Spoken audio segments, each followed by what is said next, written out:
It may look like just a normal laptop, but after playing around with it for a couple of days, it is more than meets the eye. Laptop mode, tent mode, stand mode, tablet mode. It's not just a laptop, it's a high-performance gaming laptop with an RTX 3070 Ti graphics card that is also a tablet. At first I wasn't sure who the X16 was made for, but after playing with it for a couple of days, I actually think that I'm the target market, and I just didn't know that this existed. And now I'm seriously contemplating if I'm gonna buy one of these. And this is not what I wanted out of reviewing this laptop, but here we are. Design, build, and quality. The laptop looks really just sleek and clean and professional.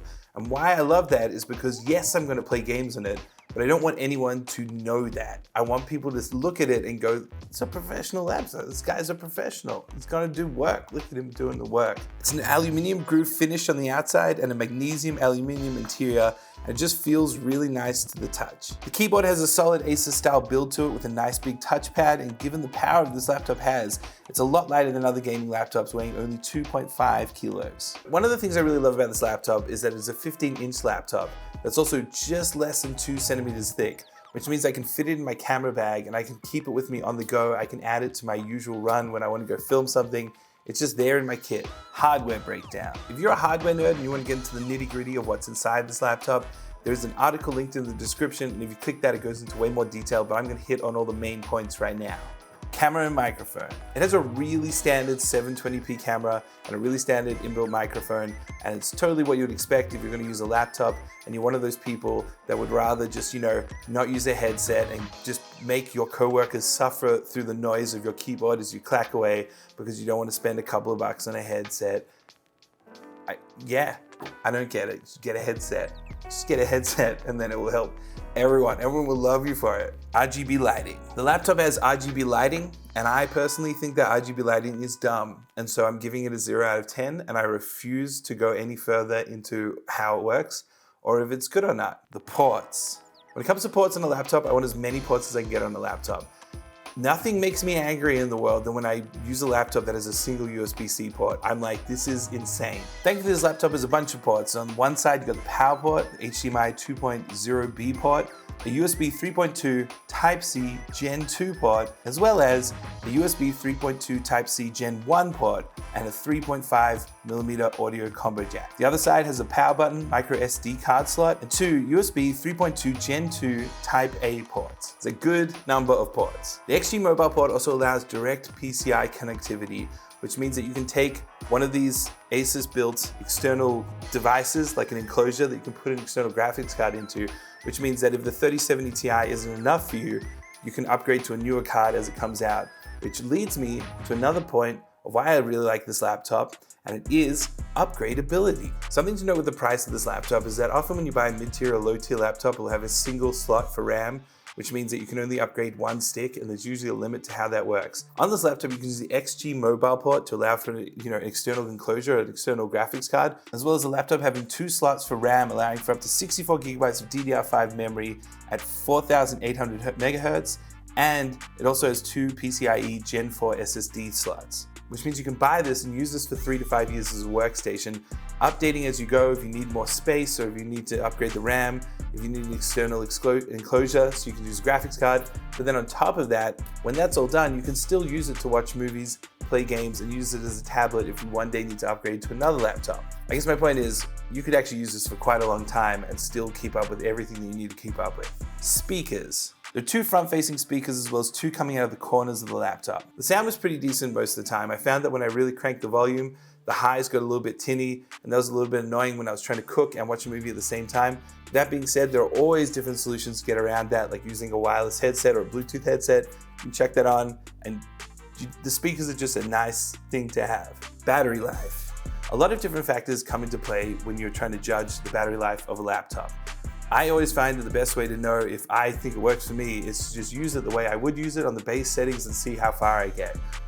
Using this laptop for a day of work when I'm jumping around between Slack, between Chrome, looking at different YouTube videos, editing on Premiere, I got just under 7 hours of battery life. Something to note is that if you're gonna play games nonstop, it will be drastically shorter. You're probably gonna get 2 to 3 hours out of it. Temperatures and fan noise. Whether you're gaming on a mobile or an iPad or a laptop or a desktop or a console, when you start actually playing the games, they heat up and the fans kick in. It's just a thing that's going to happen. The question is, how hot does it get, and how quickly do those fans kick in? How loud do those fans get? I found with this laptop, it got hot, it didn't get too hot.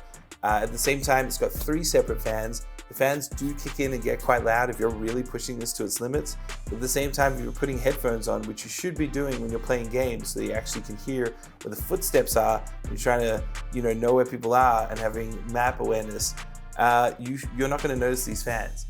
They do get loud, but if you put headphones on, you're not going to notice them. The screen is a mini LED screen with Gorilla Glass that's protecting it, which is fantastic because you don't want to damage the screen if you're going to be running around and using it like a tablet. But it also means that there is a little bit of a sheen on it when you look at it from different angles and the way that light reflects on it. That being said, if you're going to compare mini LED to an OLED screen, an OLED screen is a little bit better, but mini LED is very close. There's I kind of noticed a slight difference in contrast, just a little bit more contrast, I would say, to the image and the color itself. But outside of that, this thing looks amazing. If you are using a normal everyday desktop screen, you're hitting 60 Hertz is very likely what you're getting for your refresh rate. The day I moved to a 120 Hertz and ultimately 144 Hertz screens that I use now, I can never go back.